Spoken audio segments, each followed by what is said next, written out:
Ja sõber, oleme taas kohtumõistjate raamatu vaatluse juures. Oled kindlasti näinud inimesi, kes kogevad Jumala abi, vabanevad sõltuvustest ja langevad siis uuesti ja uuesti vanasse olukorda tagasi. Ja siis kitsikuses kutsuvad nad jälle Jumalat appi. Ja nii korduvalt. Kohtumõistjate raamatu 10. peatükis näeme me tervet Iisraeli rahvast täpselt samas oravarattas keerutamas. Ega eestlased siin paremat ka pole. Aga kuulame Iisraeli järjekordse languse kirjeldust, nii nagu see siin 10. peatükis 6. kuni 18. salmini on kirjas. Ja Iisraeli lapsed tegid jälle kurja issanda silmis ning teenisid Baale ja Astartasid, Süüria jumalaid, Siidoni jumalaid, Moabi jumalaid, ammonlaste jumalaid ja vilistide jumalaid ja nad jätsid maha issanda ega teeninud teda. Siis issanda viha süttis põlema Iisraeli vastu ja ta andis nad vilistide ja ammonlaste kätte. Need vaevasid ja rõhusid Iisraeli lapsi sel aastal ja veel 18 aastat. Kõiki Iisraeli lapsi, kes olid teisel pool Jordanit Gileadis oleval Emorlaste maal. Ja ammonlased läksid üle Jordani sõdima ka Juuda, Benjamini ja Efremi soo vastu. Ja Iisraelil oli väga kitsas käes. Siis Iisraeli lapsed kisendasid issanda poole, öeldes, me oleme sinu vastu pattu teinud, sest me oleme maha jätnud oma Jumala ja oleme teeninud Baale. Ja issand ütles Iisraeli lastele, eks ma ole teid päästnud egiptlaste, emorlaste, ammonlaste ja vilistide käest.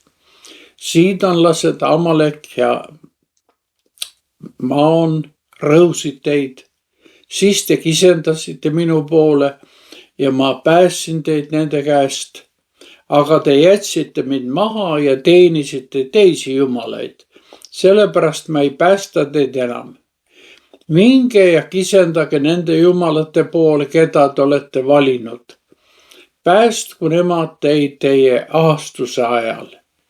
Siis Iisraeli lapsed ütlesid issandale, me oleme pattu teinud. Talita sina meiega, nagu see sinu silmis hea on, aga päästa meid praegu. Ja nad kõrvaldasid eneste keskelt võõrad jumalad ning teenisid issandat, siis ei sallinud tema hing enam Iisraeli vaeva.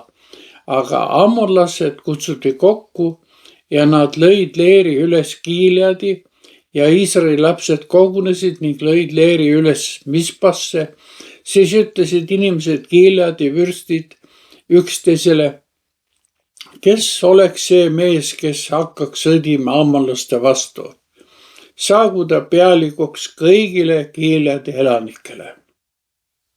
Aamen. Meile öeldakse juba 6. korda, et Iisrael tegi seda, mis issanda meelest oli kuri.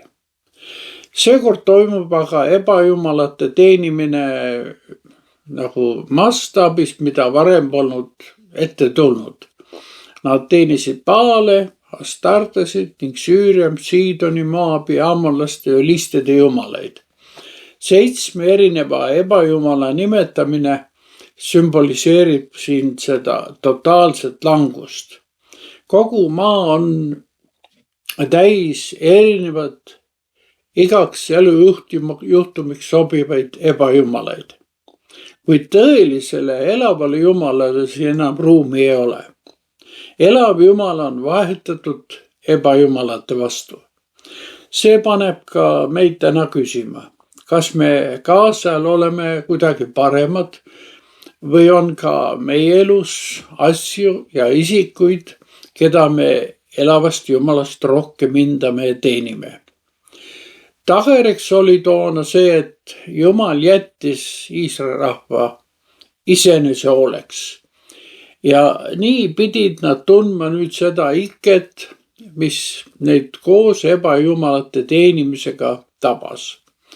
Uued olukorrad pidid neid raputama ja mõtlema panema, keda nad olid tegelikult usaldanud. Ja miks nad sattusid ammonlaste ja vilistide ikke alla? Oli igal juhul mille üle järele mõelda.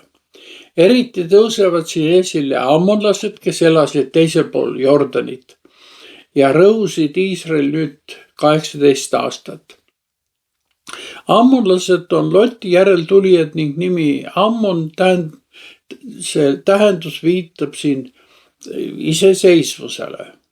Selle rahva geograafiline eraldatus õpetas neid iseseisvalt ja oma tarkusega hakkama saama. Vaimulikult sümboliseerivad seda mõtteviisi need, kes ei toetu Jumalale, vaid iseenda võimekusele ja tarkusele. Nad esindavad teatud mõttes ratsionalismi, usku, mille lähtekohaks on mõistus, mitte Jumala ilmutus. Mis juhtub, kui selline sõltumatu ratsionaalne vaimsus vallutab Jumala rahva? Tekst ütles meile, et ammonlased läksid üle Jordani ja sõdisid Juuda, Benjamini ja Efraimi vastu. Neid 3 suguharu ei ole siin juhuslikult mainitud. Nendegi nimede etümoloogias peituvad mitmed vihjed. Vaimses mõttes tähendas see, et inimmõistusele toetuv vaenlane röövib Jumala rahvalt nende võime ülistada. See oleks siis Juuda teema. Nende jõu, see on Benjamini teema ja viljakuse Efraimi teema. Ja tulemuseks on olukord, kus Iisraelil oli väga kitsas käes. Raske surve all hakkavad Iisraeli lapsed lõpuks issanda poole kisendama. Nad tunnistavad seejuures, me oleme sinu vastu pattu teinud, sest me oleme maha jätnud oma Jumala ja oleme teeninud Baale. Kuidas siis Jumal reageerib sellele patutunnistusele? Ta tuletab neile meelde, kuidas ta on neid minevikus korduvalt erinevate rahvaste käest päästnud. Kuid sellest hoolimata nad ülgasid ta uuesti. Ja nii on Jumala vastus seekord väga karm. Minge ja kisendage nende jumalate poole, keda te olete valinud. Päästku nemad teid teie aastuse ajal. Seda etteheidet kuuldes hakkab rahvas mõistma, et ainult sõnadega patu tunnistamisest ei piisa. Ebajumalat tuleb reaalselt kõrvaldada.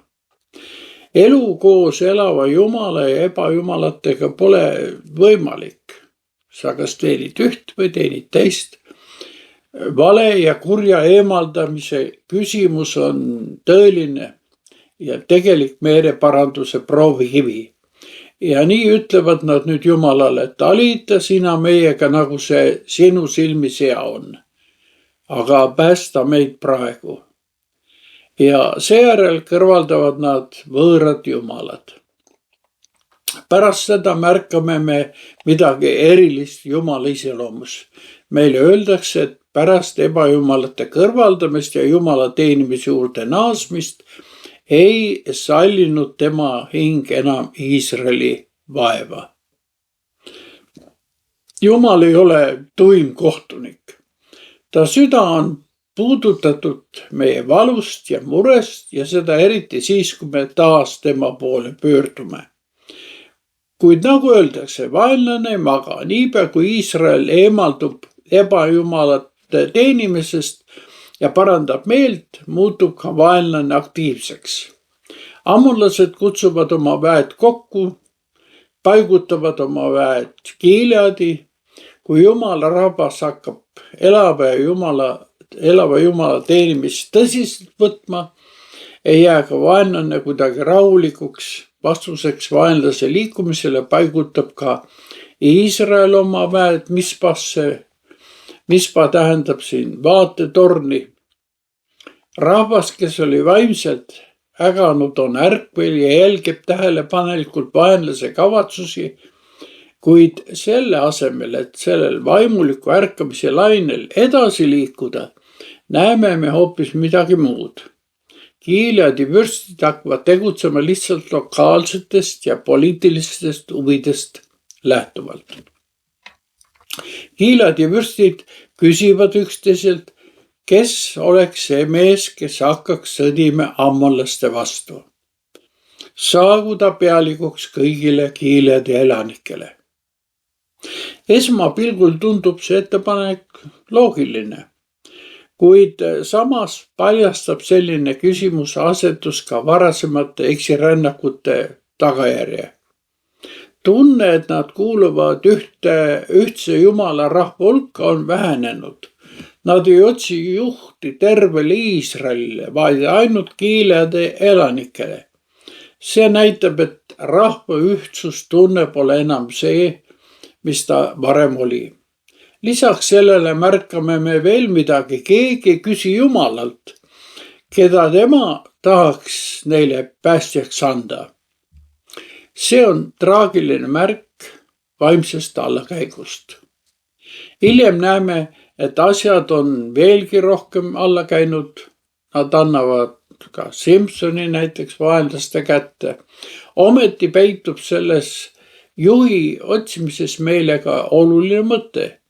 See sümboliseerib vajadust leida mingi kindel põhimõte, mingi pidepunkt, pühakirjale toetav vaatenurk, mille abil on võimalik vaimset võitlust võita. Me vajame õiget mõtteviisi ja selle esindajaid, kes näitaksid, kuidas käsitleda Jumala sõna, kuidas suhtuda vaenlastesse ja kuidas üksteisega käituda.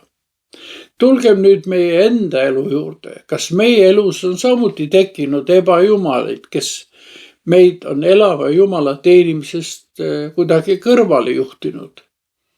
Kas selleks on ise hakkama saamise mõtteviis, mis on hävitanud meie elust tänu, vaimse jõu ja viljakuse?